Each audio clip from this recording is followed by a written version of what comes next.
তো গাইস আমরা এখন চলে এসেছি মাঠে। তো ভাই এখন দৌড়বো না, এখন হাঁটছি আমরা, মানে আমরা এখন দৌড়লাম। তো ভাই আমরা বন্ধুগুলো মিলে সব চলে এসেছি এখন। তো গাইস মাঠে এসে দেখলাম যে এখানে কীর্তন হচ্ছে, কারণ আজকে রামনবমী।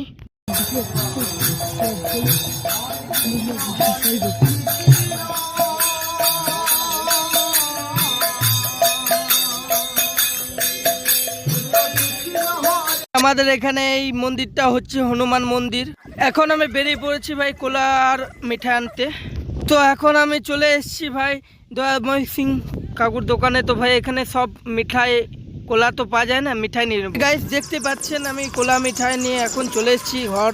তো আবার যেতে হবে মোড়, আমি আবার মোড় এলাম কারণ আমি বিদ্যা কাকুর কাছে রিচার্জ করবো, আমার রিচার্জ শেষ হয়ে গেছে। গাইস আমি মোড় থেকে আস্তে আস্তে আমার ফ্রেন্ড মানে আমার বন্ধুর সঙ্গে শুভদীপের সঙ্গে দেখা। মোবাইলের দোকান খুঁজছিল, আমি বললাম আমাদের এখানে মোবাইলের দোকান আছে, তো দেখিয়ে দিলাম এবং ওর মোবাইলটা সারা হয়ে গেল। তো আজকে